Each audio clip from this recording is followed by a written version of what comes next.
three main experiences you get at Disney World: the rides, the shows, and the food. Two of the things you can't bring home. You got to go to Disney World to get it. But can you recreate the food at home?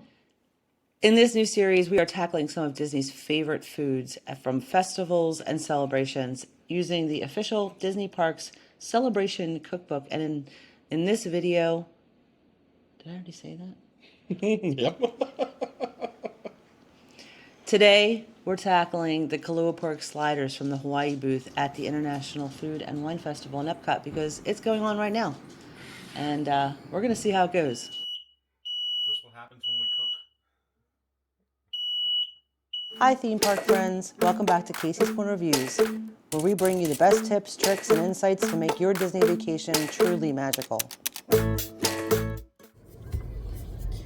So the first step is we have to drive to the store to pick up a crock pot because we are at our home away from home and we don't have a crock pot down here, so he's happy. We're at his most favorite store in the whole world. Used to be Big Lots, but Anything to save a dime. he just likes to shop. Here for a crock pot.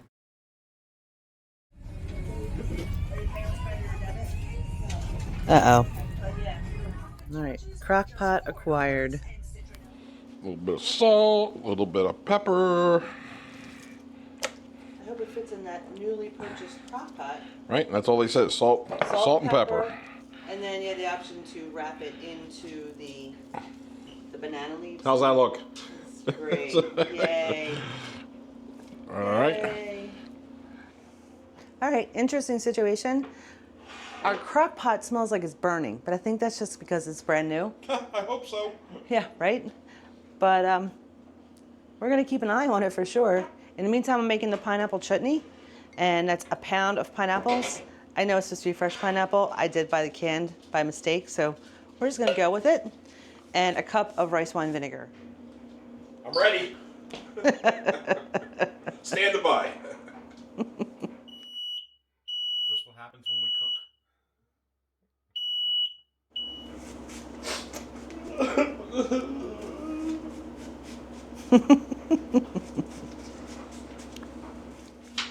So unfortunately, he doesn't know the difference between diced and minced, and we get everything minced. Everything's minced. It's all minced.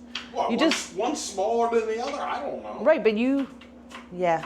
I just like chopping it. He's just a little extra.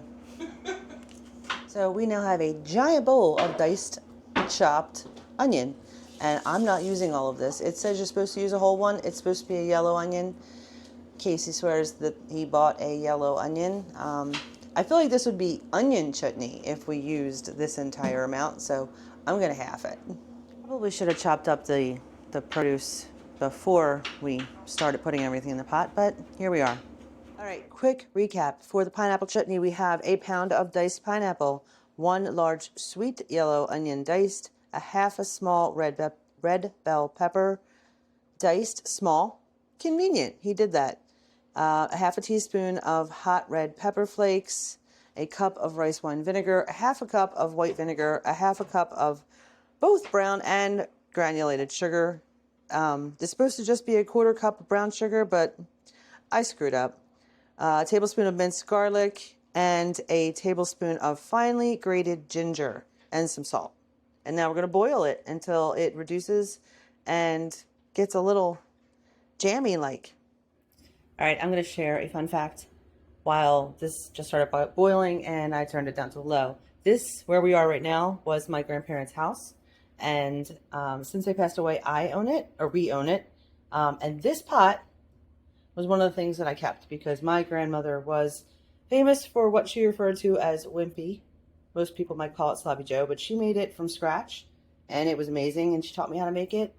And we made it in this pot. So I'm hoping for great Granny Juju to help me with this recipe. All right, it's the spicy mayonnaise time. 6 tablespoons of mayonnaise, 2 tablespoons of sriracha, 2 teaspoons of white vinegar, and coarse salt.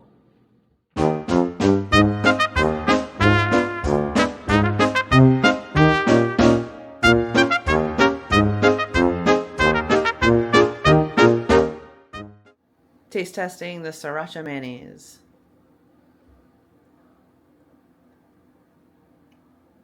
I like it. It didn't look like you liked it. I didn't know what to expect. You know, sriracha being hot. Oh, there it is. There's the heat. It's good. All right. Now the hardest part: the pork is made, the pineapple chutney is made, the sriracha mayonnaise is in the refrigerator waiting. And for this recipe, they want you to make the buns, the slider buns. Rolls. Yeah, so buns. That'll be fun. I have had absolutely zero luck in my life trying to make any kind of bread product. So we're gonna do our best. I'm gonna help. Yeah. That's not a good thing. No, maybe he'll bring me luck. And it's all about this. This is the issue. But we're gonna try. Lukewarm water, right? To bloom the yeast. That is what I've always tried and have failed at. But maybe this time it'll work. Leave a message in the comments. If you see me doing something wrong, if this doesn't work out and you saw me doing something wrong, please let me know what the heck I'm doing that needs to change. Alright, so the recipe says to put the yeast in a bowl with warm water. You're supposed to use a mixer for this. We do not have a mixer down here with a dough hook, so we're going to be doing all this by hand. The old-fashioned way. Right. So yeast is in the bowl, and we are going to get some lukewarm water, if I know what that temperature is, and add it and see what happens. All right, take 2. It's clumpy. That's not going to work. Right? So, you got a 3. Never done this before. I don't think we know what works for both. No, I know it's not supposed to look clumpy. That's not right. Okie doke. All right. All right. This time we put the water in the bowl first, and then adding the yeast on top of it instead of trying to stir it, which was definitely a mistake.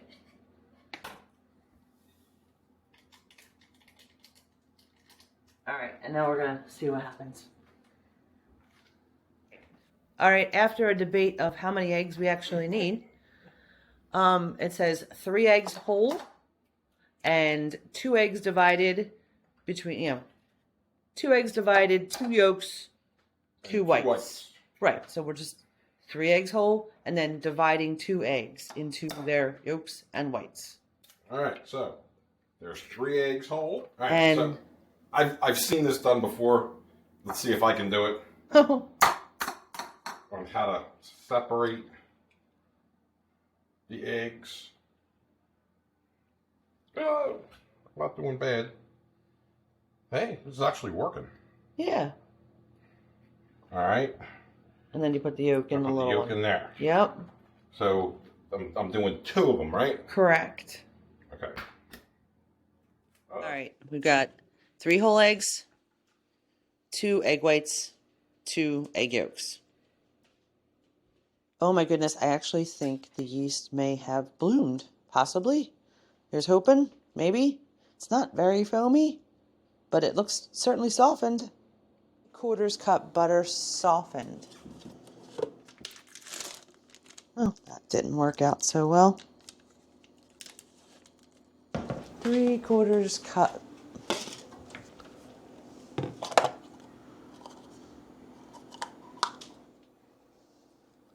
Three. Okay.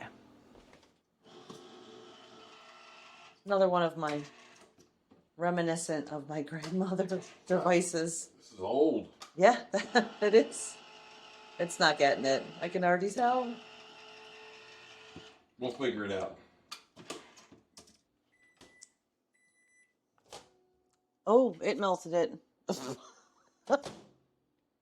Okay, I'm thinking that's melted, but we could put it in the fridge. It said soften. We could put it in the fridge. It didn't say how soft. Well, I mean, we could put it in the fridge, firm it up a little bit, while we wait for it to add it. I'm just saying, trying here. Add the 3 whole eggs to the yeast mixture. And then the egg yolks, the 2 egg yolks. and the pineapple. And the pineapple. Okay. And then we are adding pineapple and the sugar. Okay. Yay. I'm pretty sure we're supposed to be using a mixer, but all right. And now, So in goes the flour. yep, 3.5 cups of flour. And then this is going to combine. I'm sure if we had a stand mixer, it would be mixing it much better than me and forming a soft dough, which then will be needed. But here we are. Yes, in place of a dough hook, we will be using our right and left hands, as they did in the olden days. The olden days. All right. What? Dough hook until the dough forms. Add butter. Knead until dough is combined. Okay. That was a short time for the butter. Actually, it's not as loose. Look, and it was only a few minutes. So I'm okay with that being softened butter.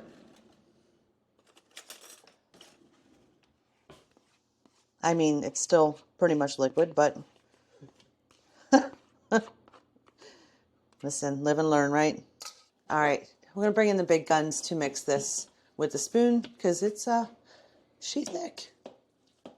So Very doughy. that's good though. That's what we're looking for. Otherwise, we wouldn't be able to make bread from it.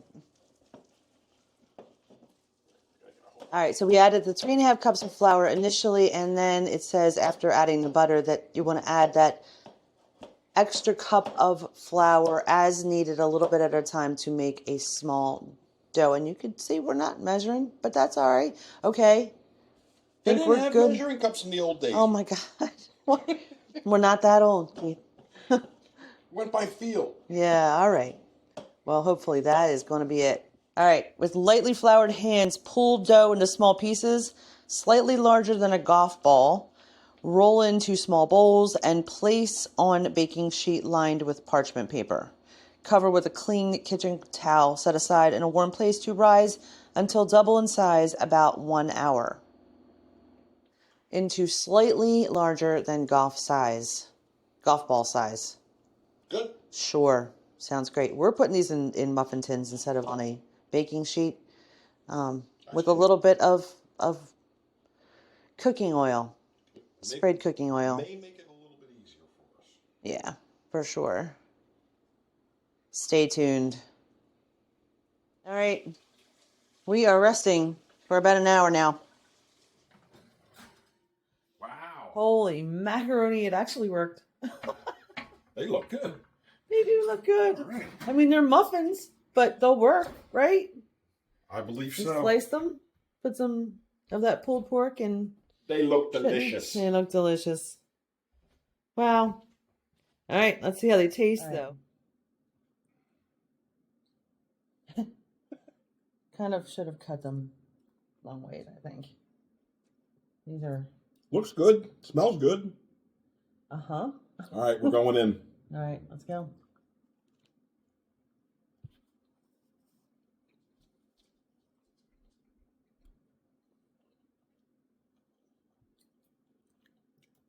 That's not bad.